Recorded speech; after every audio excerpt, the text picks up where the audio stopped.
웨스터민스터 소요리 문답이라는 책자 이름을 들으신 적이 있으시나요? 성경을 정립해서 신앙의 핵심이 무엇인지를 요약한 장로교회에서는 세례 문답으로 아마 쓸 겁니다. 굉장히 기독교 전통의 보화와 같은 그러한 책인데요. 그 문답의 제1번 질문이 이것입니다. 사람의 제1되는 목적은 무엇인가? 다른 말로 표현하면 사람은 왜 창조되었는가? 사람이 제일 첫 번째로 무엇을 위해 살아야 하는가? 아주 본질적인, 인간의 본질적인 질문을 하고 있습니다. 여러분은 어떻게 대답하시겠습니까? 돈인가요? 성공인가요? 그 질문에 대한 답이 이렇습니다. 이것은 아마 외워야 될 말씀이라는 생각이 드는데, 사람의 제일 되는 목적은 하나님을 영화롭게 하는 것이고 영원토록 그를 즐거워하는 것이다. 자, 다시 한번 할 테니까 이렇게 입력을 하셨다가 제가 두 번째 질문할 때 사람의 제일 되는 목적은 하면 뒤에 부분을 한번 입술로 암송을 해주시길 바랍니다. 제가 한번 다시 해볼게요. 사람의 제일 되는 목적은 하나님을 영화롭게 하는 것이고 영원토록 그를 즐거워하는 것이다. 준비되셨나요? 제가 하겠습니다. 사람의 제일 되는 목적은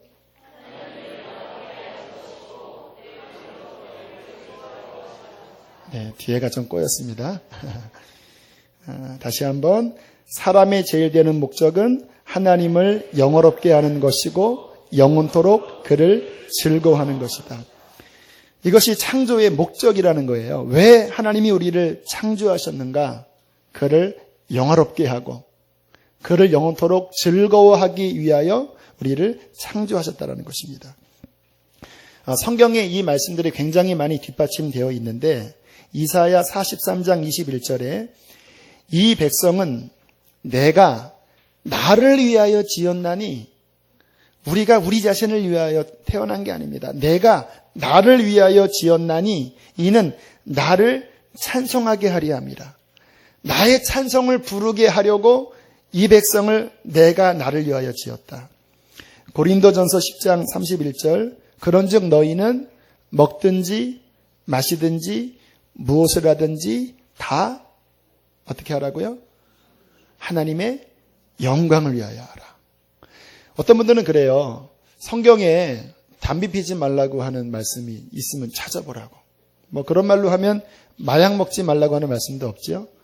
성경에 술 취하지 말라고 그랬지 그래도 한두 잔은 괜찮지 않냐고. 이러한 그 논리를 갖고 있으신데 신약의 우리의 기준은요.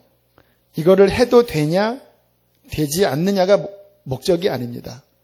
이것을 하면 하나님께 영광이 되겠는가? 하나님께 영광이 되지 않겠는가? 이 기준으로 우리의 삶을 쭉 점검하면요. 단순해집니다.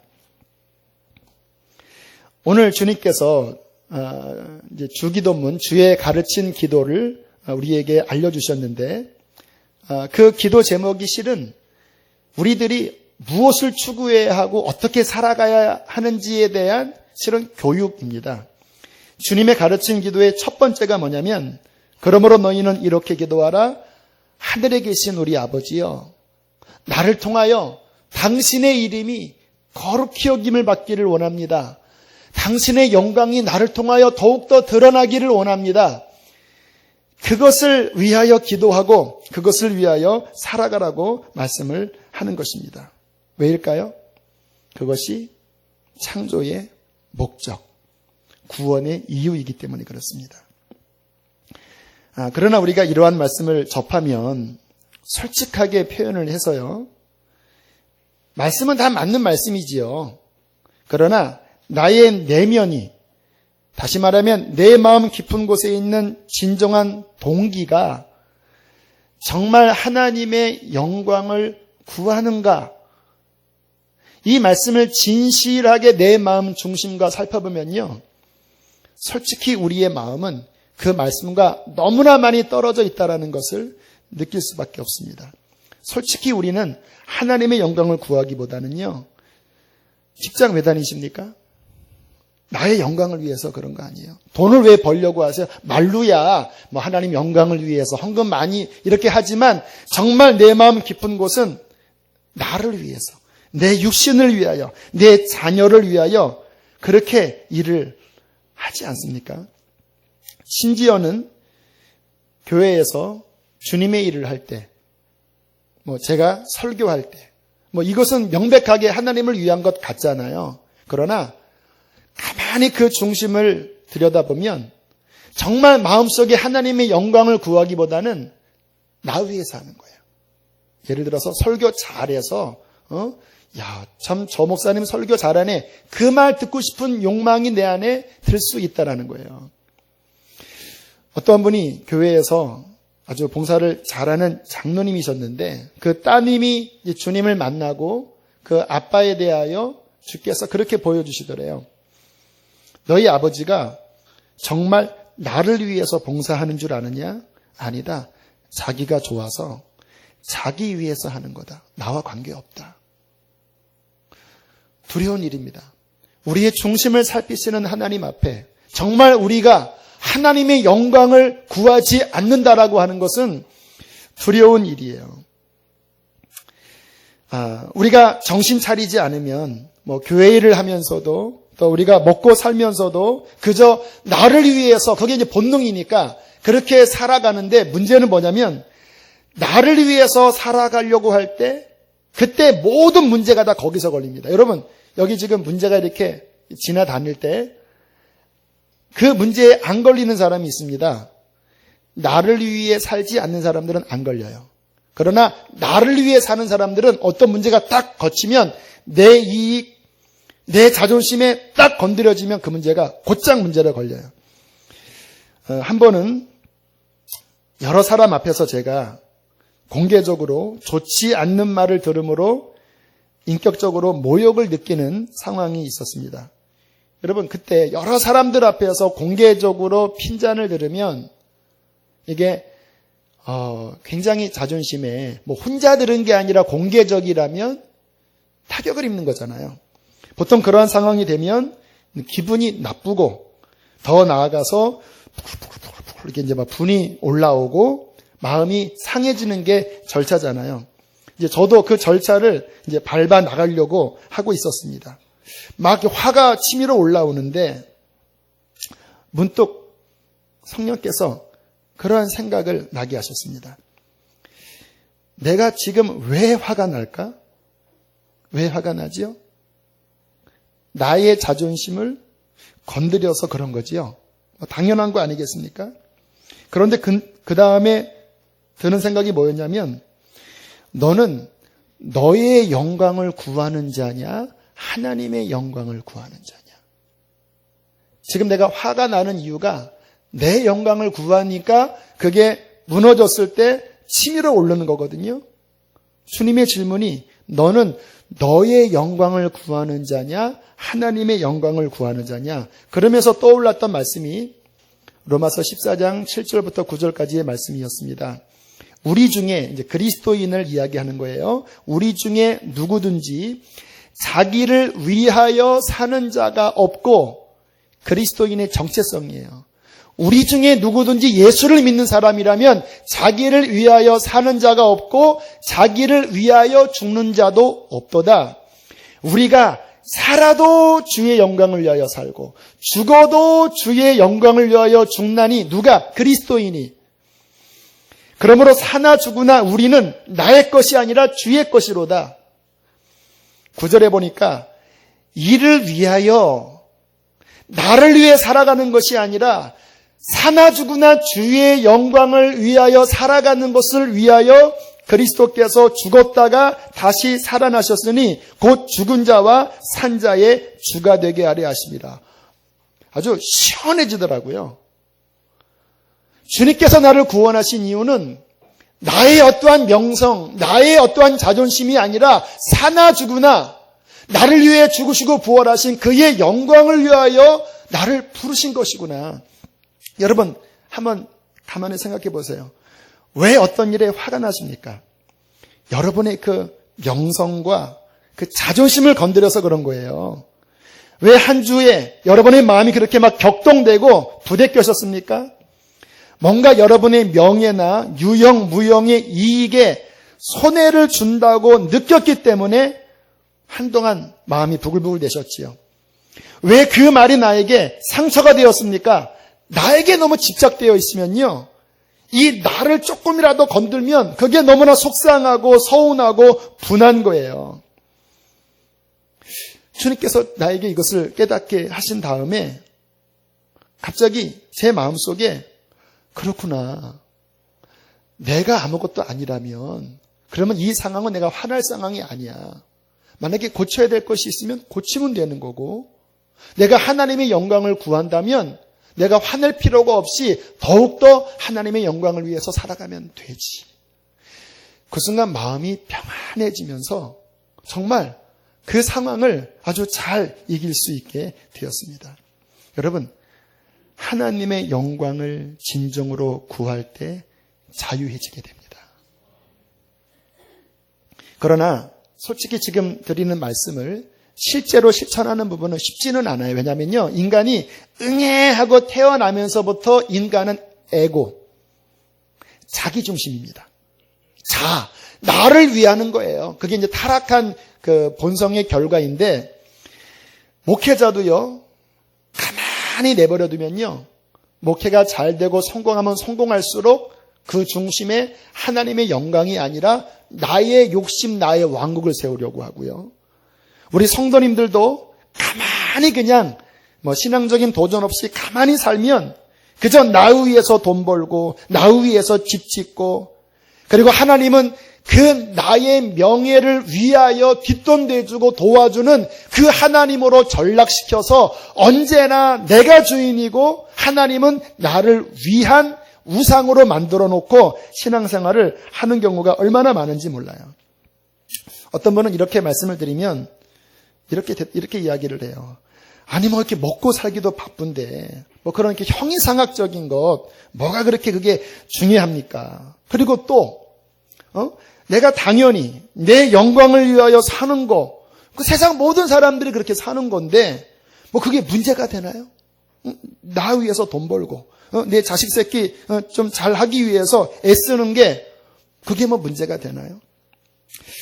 여러분, 우리 크리스찬들이 사는 방식은요, 내추럴하게 자연적으로 사는 게 아닙니다. 그렇게 살다가는 심판대 앞에서 심판을 견디지 못합니다. 우리가 예수 믿는 이유는 뭐냐면 하나님의 말씀대로 하나님이 창조하신 그 원형대로 살기 위하여 우리는 예수를 믿는 것입니다. 왜냐하면 우리의 인생은 지나가는 게 아니에요. 여러분의 하는 말, 여러분의 그 인생을 살아가는 그 모든 시간들이 지나가는 것으로 끝나는 게 아닙니다. 주님 앞에 서게 될 것입니다. 그리고 주님은 물어볼 것입니다. 내가 너에게 준 생명, 내가 너에게 준 은혜, 내가 너에게 준 재정, 내가 너에게 준 달란트, 너는 어떻게 살았느냐? 네? 저 그냥 돈 벌었는데요. 그냥 아파트 샀는데요. 그냥 자식 키웠는데요. 너는 내가 성경에서 나의 영광을 위하여 너를 지었다라는 것을 알지 못하느냐? 그때 막 주님께서 그렇게 진리로 우리에게 다가오실 때, 여러분, 지금 나누는 말씀은 목회자인 저나 성도들인 여러분이나 굉장히 심각하게 다가올 상황입니다. 우리가 하나님의 영광을 위하여 살지 않으면 이 땅에서 아무리 돈 많이 벌고 잘 살았어도 주님 앞에서는요, 설 수 없는 거예요. 두 번째, 왜 우리가 하나님의 영광을 위하여 살라고 하는 말씀에 순종해야 되냐면, 제가 성경을 읽으면서 또 제 신앙생활의 그 말씀을 실험하면서 또 성도들의 삶을 보면서 말씀이 진리구나라고 경탄한 그 깨달음이 있습니다. 여러분, 모든 물건은요, 마이크나 기타나 모든 물건은요, 만든 사람이 원래 목적대로 쓰여질 때 가장 안정적이고 가장 최적이 됩니다. 지어진 물건이 원래 목적에서 벗어나면요, 망가집니다. 이 마이크를 가지고 맴매하는 것으로 쓰면 이거는 뭐 말이 안 되고 금방 망가지겠죠? 하나님의 창조 원리인 하나님의 영광을 위하여 살라고 하는 것은요, 이게 성경 말씀의 부차적인 옵션이 아니에요. 그것이 가장 근본적인 것이기 때문에 우리가 그 하나님의 목적인 하나님의 영광대로 살 때 비로소 우리의 삶에 행복이 오고 평안함이 옵니다. 여기서 벗어나면요, 잘 사는 것 같아도 얼마나 근심이 마음을 찌르고 내 그 영광을 추구하다가 얼마나 상처받고, 연예인들이 그래서 자살하는 거예요. 자기 영광 추구하다가 그 앨범이 히트쳤을 때는 막 올라갔는데 그게 딱 무너지는 순간 그냥 목숨 끊어버리잖아요. 양영자라고 하는 탁구 선수, 아마 기억들 많이 하실 것 같아요. 88 올림픽 때 현정화랑 복식 금메달 딴 금메달리스트인데 아주 신실한 크리스찬이라고 합니다. 그런데 이 선수가 한때 아주 깊은 우울증에 빠져서 결국은 무력증까지 갔대요. 이분이 간증하기를 아침에 해가 뜨는 게 싫고 해가 져야지 캄캄한 밤길을 나가는 2년 동안 은둔 생활을 했다라는 거예요. 고백하기를 그때는 마치 내 주위에 아무도 없는 것 같았고 그렇게 나를 사랑하신다고 말씀하신 하나님의 사랑이 더 이상 느껴지지 않았고요. 그냥 흑암에 혼자 버려지는 것 같았어요. 결국 너무 우울증이 심하니까 병원에서는 당신의 병세는 너무 깊기 때문에 아마 회복되기가 어려울 겁니다. 그렇게 이야기를 했다고 그래요. 그러다가 어떤 분과 이제 성령 공부를 하게 되었는데 그 첫날 마음을 두드렸던 말씀이 시편 107편 10절로 11절 말씀이었습니다. 사람이 흑암과 사망의 그늘에 앉으며 곤고와 쇠사슬에 매임은 하나님의 말씀을 거역하며 지존자의 뜻을 멸시함이라. 이 말씀에 갑자기 가슴이 찔리면서 눈이 열린 거예요. 왜 그렇게 신앙 좋다고 했던 내가 왜 이 우울증에 빠졌을까? 막 그 전도사라고 불렀대요. 현역 시절에. 왜 내게 이러한 어려움이 찾아왔을까? 생각을 해보니까 내가 하나님의 뜻대로 살지 않고 나 자신을 위하여 내 뜻대로 살려고 했기 때문이구나. 그리고 지난 날을 생각해 보니까요, 가슴에 태극마크를 달고 오직 정상만을 위해 달려갔대요. 이 팔꿈치에 엘보라는 그 염증이 있잖아요. 막 그게 막 걸렸을 때 하나님 이거 고쳐주셔서 꼭 금메달 따게 해주세요. 하나님 이번 시합에 하나님 이기게 해주세요. 그저 내 마음의 목적은 그저 금메달 따고 정상을 향하여 달려가는 그것이 목적이었지, 뒤돌아보니까 주님을 위해서 한 일이 아무것도 없더래요. 아무것도. 누가 간증 좀 해달라고 해도 너무 바빠요. 그렇게 빼고. 결국 하나님의 그 음성을 깨닫고 울면서 회개를 했는데 그때 성령께서 마음에 회개를 시키셨던 찬양 가사가 이러한 가사였다고 합니다. 이제 성령님이 시키시는 거예요. 그 영적 상태를 보여주시는 거죠. 나의 일생에 꿈이 있다면 이 땅의 빛과 소금 되어 가난한 영혼, 지친 영혼을 주님께로 인도하고픈데, 성령께서 그 심령 안에서 이 양형자를 통해서 가난한 영혼, 지친 영혼을 주님께 인도하고픈데, 나의 욕심이, 나의 못난 자아가 그냥 나를 위해 살려고 했는 그 옛자아가 언제나 커다란 짐이 되어 나를 짓눌러 나를 이렇게 우울증에 빠지게 하고 마음을 곤곡해 하니 예수여 나를 도와주소서. 정말 나의 창조의 목적대로 하나님의 영광을 위하여 살게 하소서. 나로부터 벗어나게 하소서. 그렇게 눈물을 흘리면서 이 찬양을 불렀다고 합니다. 주님께서 이분을 우울증에서 건지시고 지금은 남편과 함께 몽골에 선교사로 헌신하시면서 간증을 하고 계시더라고요. 여러분, 우리가 더 이상 내 영광을 구하지 않고 하나님의 영광을 구하면 힘들어지는 게 아니에요. 그때 진정한 행복이 우리 안에서 일어납니다. 비밀입니다. 이것은요, 그 길을 걸어본 사람이 알아요. 비밀이에요. 내가 나를 위해 살아갈 때는 오히려 수고하고 무거운 짐진 거예요. 그렇잖아요. 나를 위해 사는 인생이 얼마나 짐스럽습니까? 그러나 하나님의 영광을 위하여 살아가면 무슨 일이 벌어지냐면 하나님이 그 삶과 함께 하십니다. 그리고 그 영혼 속에 하나님의 기쁨과 만족을 주세요. 사람의 진정한 만족은 말초신경 자극에 있지 않아요. 사람의 만족의 근원은 영혼에 있습니다. 내 영혼에 하나님이 은혜로 함께 하시면 내 환경은 그렇게 풀어지지 않는 것 같아도 그분 때문에 기쁘게 되고 만족스럽게 되는 것입니다. 그래서 주기도문 첫 번째, 하늘에 계신 우리 아버지여 주의 이름이 영광스럽게 되길 원합니다. 이 기도 제목은 하나님을 위한 기도 제목일 수도 있지만 실제로는 여러분을 위한 기도 제목입니다. 정말 저와 여러분에게 행복과 평안함을 주기를 원하시는 거예요. 그렇다면 어떻게 우리가 오늘 본문대로 하나님의 이름이 나의 삶을 통해서 영화롭게 하는 삶을 살 수 있을까요? 두 가지를 말씀을 드립니다. 첫 번째는 단순합니다. 하나님의 이름을 영광스럽게 살게 해달라고 기도하십시오. 나는 그런 소원이 없는데요. 소원이 없어도 그러한 마음을 가지고 기도하면 성령께서 그러한 마음을 부어주실 것입니다. 주님은 가만히 보면요. 그렇게 주의 말씀에 순종하려고 하고 그렇게 되길 원하는 마음을 품을 때 그 마음도 주시고 그렇게 살 수 있는 힘을 주시더라고요. 여러분 조지 물러 아시죠? 독일에서 고아원을 운영하면서 아무튼 전 세계에 강력한 영향을 끼친 영적인 인물입니다. 고아원 원장이 그렇게 큰 영향을 끼치는 게 쉬운 일이 아니죠. 조지 물러가 일기를 썼을 때 그 서두에 그렇게 바뀌었습니다. 내가 지금 고아원을 차리는 이유는 그냥 단순히 고아를 돕기 위한 것이 아니다. 지금 이 시대의 사람들에게는 불신앙이 너무나 팽배하다.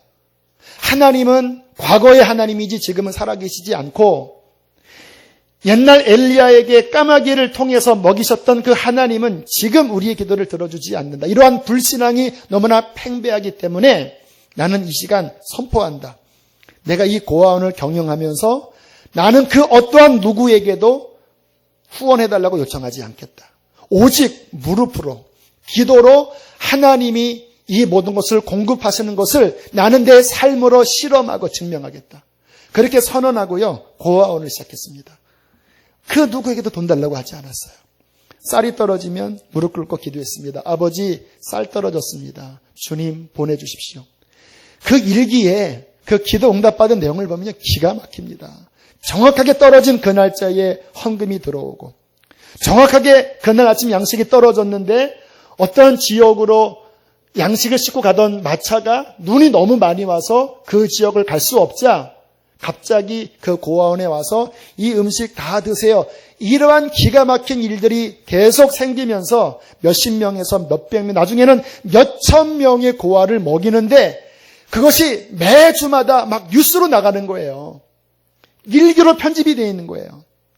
결국 그 순전한 동기로 말미암아 하나님께서 그 시대에 큰 영광을 받으셨지요. 거기에 영향을 받은 사람이 허드슨 테일러입니다. 조금 후대 사람인데 허드슨 테일러는 중국에 선교를 갔는데요. 가만히 훑어보니까 선교사들이 내륙으로 하나도 안 들어가고 다 해안가 항구 가까운 곳에 다 밀집되어 있는 거예요. 그래서 여기는 복음화가 되는데 내륙은 복음을 듣지 못한 사람들이 여전히 남아있는 거예요. 왜 그런가 봤더니 이 항구에서 있어야지만 복음물자가 들어오니까. 그때 허드슨 테일러가 조지 물리의 영향을 받아서 하나님이 우리에게 먹을 것을 공급하신다. 본국에서 후원이 오지 않더라도 우리는 믿음으로 들어간다. 그렇게 창시한 것이 내지 선교합니다.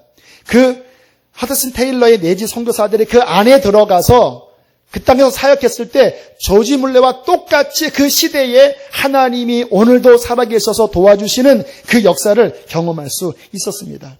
무슨 이야기입니까? 정말 우리 마음에 하나님 내 직장에서 내 가정에서 내 삶을 통해서 하나님의 이름이 영광받기를 원합니다라는 갈망을 가지면 하나님께서는 여러분에게 그 이름의 영광을 보여주실 것입니다. 이렇게 말씀을 드리면 많은 분들은 이렇게 생각이 흘러가요. 야, 그러면 내가 주님을 위해서 살겠다고 이렇게 기도하고, 그래, 그러면 내가 뭔가 큰 길을 꼭 해야 되는 건가? 막 교회도 짓고, 막 직장에서 막 예수 믿으세요 막 피켓 들고, 뭔가 이렇게 액션을 취해야 되는 걸까?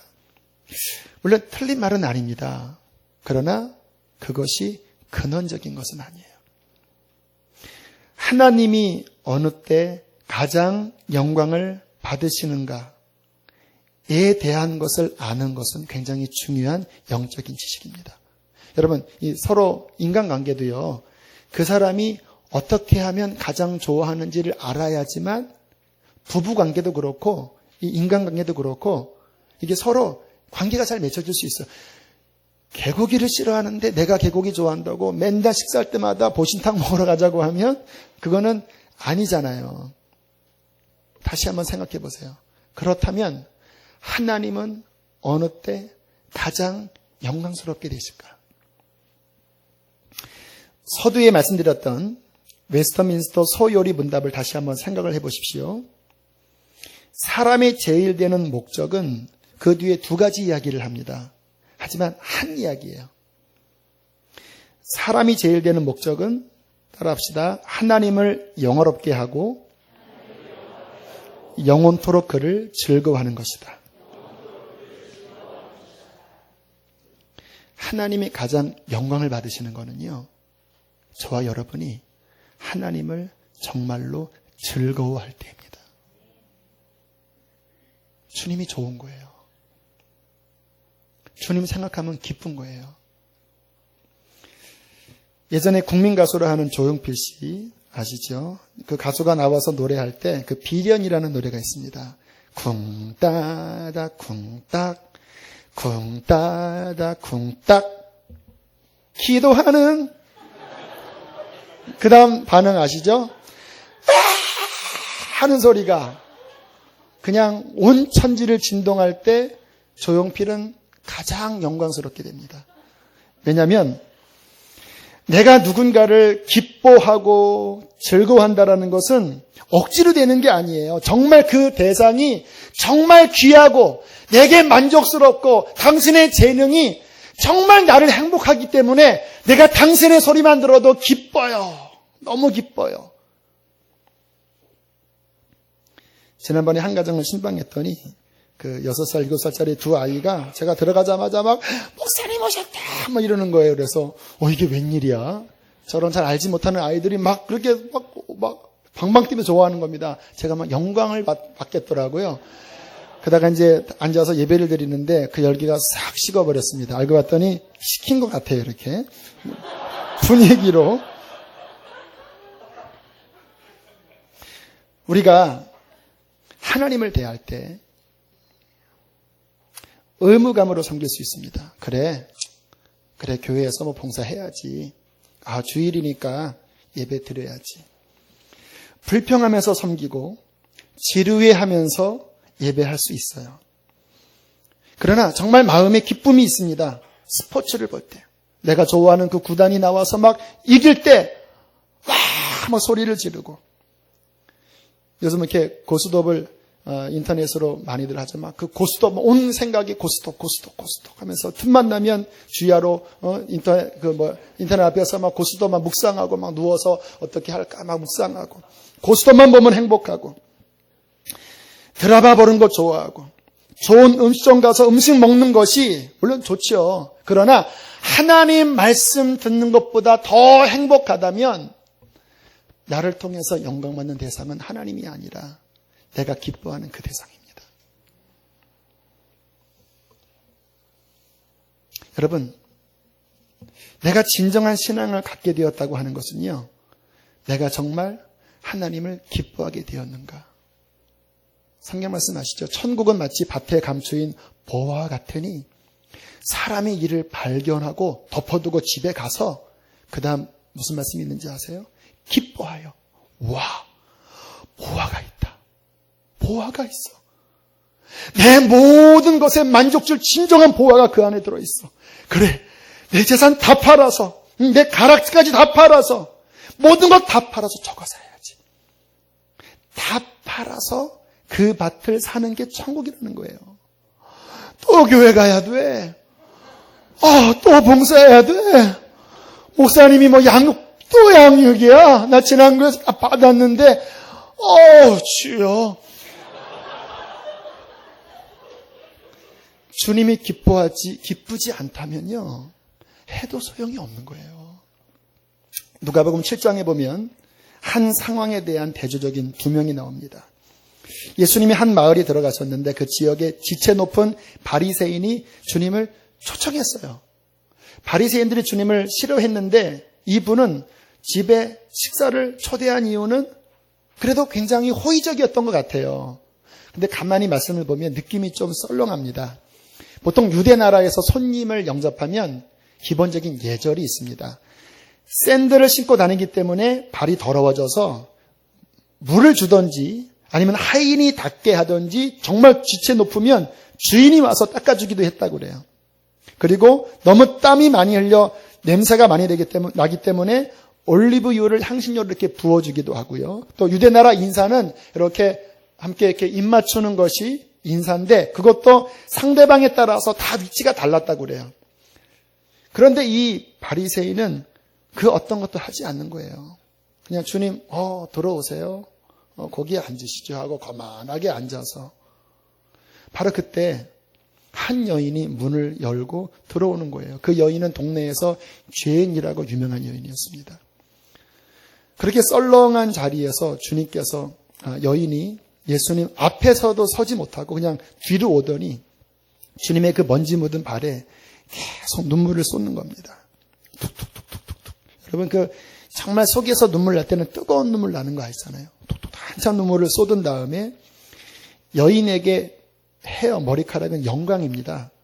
자신의 영광으로 주님의 발을 다 닦아드리고 그리고 비싼 300데나리온이나 되는 향유를 깨서 붓고 그리고 끊임없이 그의 발에 키스를 하면서 경배를 했습니다.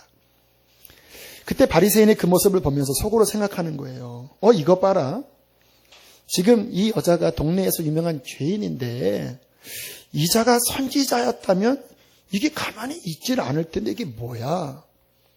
그때 주님께서 그 생각을 하시고 그 바리새인 시몬에게 이렇게 물어봅니다. 내가 질문 하나 하겠다. 두 명이 있는데 한 사람은 5천만 원 빚졌고 한 사람은 50만 원 빚졌다. 근데 갚을 것이 없기 때문에 둘 다 탕감을 해 주었을 때 누가 더 나를 기뻐하고 사랑하겠느냐? 많이 용서받은 사람이죠. 맞다. 맞아. 너는 내가 들어올 때 발 씻을 물도 주지 않고 키스하지도 않고 올리브유도 주지 않고 너는 너에 대해서 나는 기쁨의 대상이 아니었어. 그저 그냥 잠깐 돌아오시라고 하는 그 정도였지. 그러나 이 여인은 많은 죄가 사함받았기 때문에 그 감격과 기쁨으로 내가 들어오면서부터 내 발에 끊임없이 키스를 하고 그 깨어진 애통의 눈물로 내 발에 눈물로 발을 닦고 그 머리로 나의 발을 닦고 비싼 향유를 갚았는데 이 여인은 그가 받은 구원에 감격하여 그가 받은 은혜에 감격하여 나를 기쁨과 사랑으로 섬겼다. 이 여인이 대대에 이 일들이 드러나면서 영광을 받을 것이다. 여러분, 우리 자신을 살펴보셔야 합니다. 하나님 섬기는 것이 여러분에게 기쁨이신가요? 내가 주 앞에 드리는 찬양이 눈물 없이는 드릴 수 없는 찬양인가요? 제가 말씀을 준비하면서 생각을 해봤습니다. 주님이 나를 통해서 언제 영광을 받았을까? 그동안 목회도 하고 여러 집회도 했었고 많은 일들을 했었지만 그때가 떠오른 게 아니라 몇 가지 장면이 커트커트 지나갔습니다. 제가 지난번에 간증했죠. 낮에 잠깐 이제 본당 점검하려고 들어왔는데 갑자기 주님의 은혜가 느껴지는 거예요. 그래서 주님 너무 좋네요. 주님. 주님 저 기도할게요. 이 앞에 와서 무릎 꿇고 주님 좋아요. 주님 좋아요. 그때 주님은 저에게 가장 큰 영광을 받으셨습니다. 왠지 아세요? 제가 주님을 기뻐했기 때문에. 군대에서는 이제 밤 2시에 불침번 시간에 찬양하고 기도하는데 너무 행복하더라고요. 1시간이 지나서 이제 그때가 2시인가 3시가 됐는데 다음 근무자와 교대를 해야 되는데 이 시간이 너무 좋은 거예요. 그래서 제가 흔들어 깨워서 내가 1시간 너 대신 근무를 더 서줄 테니까 너 자라. 얘가 막 너무 좋아갖고 대요. 고마워. 얼마나 행복합니까? 1시간 깨서 일해야 되는데 저는 바깥에 나가서 하나님 전 주님께 기도하는 게 왜 이렇게 좋지요? 저 주님 섬기는 게 왜 이렇게 좋지요? 그때 주님은 저에게 가장 큰 영광을 받으셨습니다. 그분이 나의 기쁨이었기 때문에. 언젠가는 집에서 기도를 하는데 이런 기도가 나오는 거예요. 하나님, 제가 구하는 분은 주님 당신입니다. 저는 당신을 원합니다. 당신을 사랑해요. 막 그렇게 주님을 구하는데 정말 성령의 임재가 말할 수 없이 뜨겁게 임하는 거예요. 주님이 내가 주님만을 구할 때 와, 주님 기뻐하시는구나. 주님 맞아요. 저는 주님 사랑해요. 그때 주님께서는 저를 통해서 가장 큰 영광을 받으셨습니다. 시편 100편 1절 2절에 기쁨으로 여호와를 섬기며 의무감으로 여호와를 섬기는 것이 아니라 기쁨으로 여호와를 섬기며 너의 즐거움으로 하나님을 섬기는 것이 우리의 신앙생활이라고 말씀을 하시는 것입니다. 오늘 주기도문 하늘에 계신 우리 아버지여 이름이 거룩히 여김을 받으시오면은 이 기도입니다. 하나님, 제가 하나님을 가장 기뻐하는 자가 되게 해주세요. 전도도요, 여러분 억지로 안 돼요. 근데 주님이 막 너무 기쁘면요 전도를 할 수밖에 없는 거예요. 그 옛날에 김기동 집사님 시절에 그러잖아요. 예수님 믿으세요. 나 안 믿어요. 그래도 믿어야 합니다. 나 싫어요. 내가 믿어보니까 너무 좋습니다. 할 때 너무의 이 고개의 강도애가 이 고구마의 젓가락에 굵기라 그러더라고요. 이렇게 너무 좋습니다 할 때 상대방이 본인은 하나님 안 믿어도 그 너무 좋아하는 그 모습 보고 진짠가? 이렇게 된다는 거예요. 누군가 정말 하나님을 종교적인 분이 아니라 정말 내 마음 다해 사랑할 때 여러분 그것이 곧 전도가 되는 거예요. 교회에서 봉사할 때도요. 주여 이것도 언제 다 하나. 또 해야 돼. 저는 주님 섬기는 것이 기쁩니다. 저를 구원해 주신 것도 감사한데 제가 주를 위해서 섬길 수 있는 특권 주신 게 얼마나 감사해요. 목사님이 그게 직업이니까 그렇죠. 여러분 직업 아니더라도 차라리 한때는 직업 아니고 그냥 평신도로 섬겼으면 좋겠다는 마음이 들 때도 있어요. 그래서 제가 군대 간증 많이 하는 게 그때는 직업이 아니었거든요.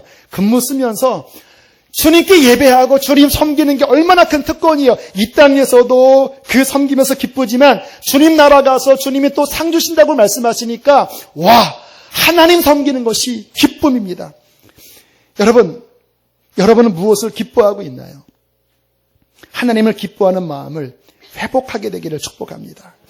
지금 여러분의 마음이 침체되어 있다면 그 이유 중에 큰 이유는 하나님을 기뻐하는 것이 아니라 다른 것을 기뻐했기 때문에 여러분의 마음이 멍들고 침체된 것이에요. 예레미야서 2장 13절에 이 백성이 두 가지 악을 행하였나니 곧 그들이 생수에 근원된 나를 버린 것과 스스로 웅덩이를 판 것인데 그것은 물을 저축치 못할 터진 웅덩이다. 내 백성이 나를 기뻐해야 될 내 백성이 여호와를 기뻐하는 것이 너의 힘이라고 말씀하셨는데 기쁨에 근원된 나를 버리고 너희 마음의 생수에 근원된 나를 버리고 스스로 다른 기쁨을 찾아서 헤맸는데 바알 앞에서 아세라 앞에서 맘몬 앞에서 그것을 기뻐하며 즐거워할 때 그것은 물을 저축치 못할 터진 웅덩이가 되어서 진정한 영적 기쁨을 잃어버린 자가 오늘날에도 얼마나 많은가요? 여러분이 주님을 만났을 때 무엇으로 기뻤습니까? 예수님 이름만 불러도 행복했잖아요. 그냥 교회 나가는 것만 해도 즐거웠잖아요. 지금 무엇 때문에 원망과 불평이 마음속에 가득합니까? 무엇 때문에 무기력해지셨습니까? 사랑하는 교회 여러분, 하나님을 기뻐하십시오. 기쁨으로 여호와를 섬기십시오. 우리 하나님은 정말로 알면 알수록 내 마음을 기쁘게 할 수밖에 없는 창조의 근원이십니다. 여러분이 이 자연을 보고도 행복하는데 그 자연을 만드신 근원자 하나님을 볼 때 얼마나 행복하겠습니까? 여러분이 세상의 그런 모든 것들을 볼 때도 즐겁거든 그 모든 것 위에 창조주이신 그분을 만날 때 얼마나 행복하겠습니까? 우리의 눈이 어두워서 하나님께 시선을 고정하지 못하고 다른 것을 바라봄으로 말미암아 기쁨을 잃어버린 하나님께 경배하지 않는 얼마나 많은 사람들이 있는지요. 제 마음의 소원은요, 가장 근원적으로 하나님만을 기뻐하는 진정한 주의 아들 되기를 원합니다. 내 마음에 꿈과 소원이 있다면 하나님, 주를 바라보고 주를 사랑하고 영원토록 주를 즐거워하면서 주님이 하라고 한 만큼, 교회가 부흥되는 것 제게 그게 중요한 것이 아닙니다. 주님 바라보고 즐거워하면서 주님이 하라고 하는 만큼 순종만 하면 아마 제가 상상할 수 없는 일들이 주님 안에서 일어나게 될 거예요. 그러나 하나님이 목적이 아닌 다른 것이 목적이 된다고 한다면 성공하고도 저는 실패할 거예요. 제 마음의 소원, 하나님 그분을 기뻐하는 것입니다. 오늘 그 기쁨이 여러분에게 회복되기를 축복합니다. 함께 우리 시간 찬양할 때 예전에 많이 했지만 한동안 하지 않았죠. 기뻐하며 왕께 노래 부르리. 정말 하나님, 내가 주님을 바라보지 않음으로 인하여 기쁨이 잃어버렸다면 이 시간 주님을 다시 기뻐하겠습니다. 선포하면서 나가겠습니다.